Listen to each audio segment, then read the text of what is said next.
Hi everyone!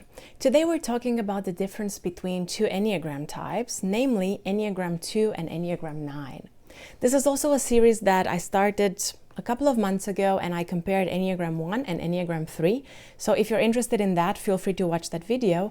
Today I will be comparing and contrasting Enneagram 2 and Enneagram 9. Why these two types? Well, because they have quite a lot in common, and sometimes they can be mistaken for each other. I've heard a lot of people be confused about the differences between these two types, so I thought I would address them.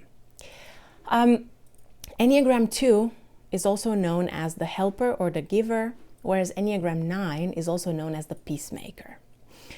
Both of these types tend to be positive. They have a positive outlook according to the Enneagram theory, which means that they are both more likely to try to look at the bright side, to try to notice the positive things that are happening, to try to stay optimistic and share their enthusiasm with other people.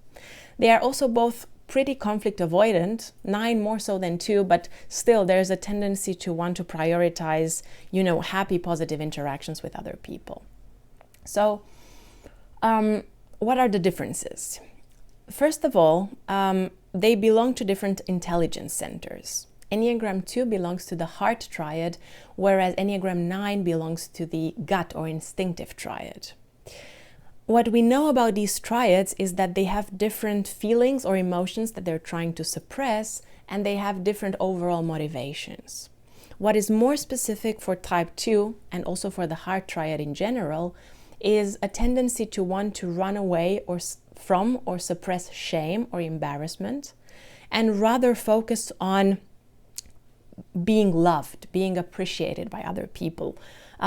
All the types from the feeling or heart triad 2, 3, and 4 are looking for love, for appreciation, and because they feel like they need to prove in a way that they deserve love and appreciation, they have a tendency to, find different ways to do that and consequently suppress shame or embarrassment.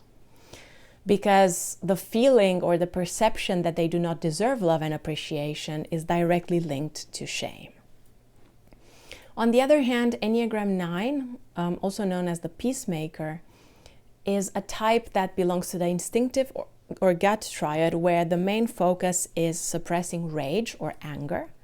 And the motivation is to remain independent, autonomous, and in control, similarly to types 8 and 1. Because all types in the gut triad are looking to, get away from this anger and rather focus on creating independency, autonomy for themselves. This is something that is quite important to highlight as a difference between the two types. At the same time, we noticed another really important difference, and that is different ways of interacting with others. So Enneagram 9 is a withdrawn type, whereas Enneagram 2 is a compliant type. This means that even though both of these people tend to focus a lot on making other people happy, being agreeable, avoiding conflict, being nice, etc., etc., their attitude and the way they engage with other people tends to be quite notably different. 9s, being withdrawn types, have a tendency to meet their own needs by withdrawing, spending time alone, not really engaging with what other people expect of them. And they show a bit more of a passive aggressiveness when other people have demands or expectations of them. They're less likely to, get into a conflict like other types might do, the assertive ones. They are not so likely to, complain that other people ask something of them, but rather they tend to resist that in a more passive aggressive way, and they tend to withdraw because they don't like feeling forced into doing things. Of course, nobody likes that, but for them this is quite notable, quite important. On the other hand, type 2 is a compliant type, and this means that they are more likely to do what other people expect of them, like type 1 and 6, which are also part of this category.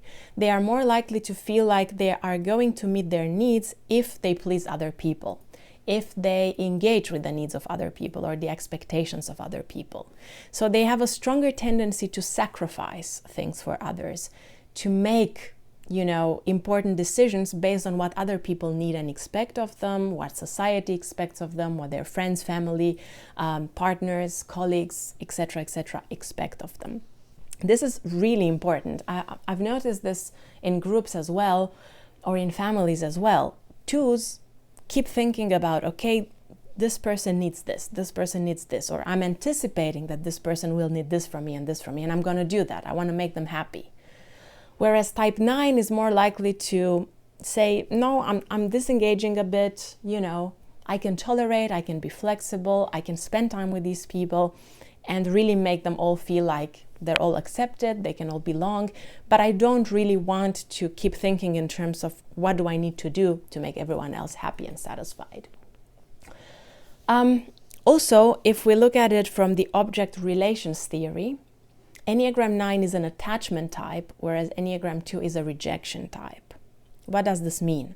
Well, Enneagram 9 has a stronger fear that they are going to lose the object that they are attached to. And by object, I don't mean like a computer or a table or something. I also mean people or feelings or groups or situations or beliefs or whatever. Nines are more likely to attach themselves and feel like the possibility of them losing the thing or the person that they are attached to is extremely scary. They have a stronger fear of separation than type 2, even though they might not verbalize it, they might not really talk about it. On the other hand, because 2 is a rejection type, like 5 and 8, they are more likely to feel that other people will reject them, emotionally especially. And because they are afraid that this thing will happen, they have a stronger tendency to reject themselves, kind of like a self-sabotage mechanism to make sure that other people will not reject them as a consequence or, in a different way. They have this expectation that they're not going to be loved, that they're not going to be included, that they're not going to belong.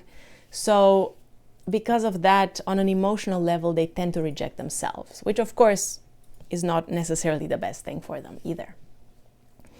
Okay, and then I also want to mention differences in integration and disintegration between these two types. When we speak of disintegration, we speak of periods of heightened stress and what happens to both of these types. During periods of heightened stress, Enneagram 9 moves towards 6, whereas Enneagram 2 moves towards 8. So 9 tends to become more anxious, more worried that they're not going to be able to find safety and security, that they're not going to be able to be reliable. And rather than being their more tolerant, peaceful selves, they tend to become a bit more of a worrier in a way. Whereas Enneagram 2 moves towards Enneagram 8 in times of stress or disintegration, which means that they become much more demanding. They are more likely to say, well, I've done so much for you. Why don't you ever do anything for me? They become more extroverted, more conflictual, more demanding, and more controlling. And this is a pretty notable difference between these two types. On the other hand, in times of integration, so when these two types engage in a deep process of self-awareness and they put a lot of work in themselves, they can aspire towards different directions. Enneagram 9 moves towards Enneagram 3 in times of integration or health or development, which means that they become much more driven. They are more likely to, fight for the things they believe in, work hard to get the results that are important to them. Whereas Enneagram 2 moves towards Enneagram 4, which means that they are more in touch with themselves, with their own needs, their own feelings, and tend to become more authentic and more aligned and help other people when they feel like that's the thing that they can do, rather than, just sacrificing themselves, hoping that they will get love and appreciation from other people and completely neglecting their own needs. Okay, so these are my thoughts on the most important differences between type 2 and type 9. Heart triad versus gut triad, attachment type and rejection type, compliant type and withdrawn type, and then also differences in integration and disintegration. Thanks a lot for watching this video, guys. Thanks a lot for being with me. And as always, see you next time with another video on typology.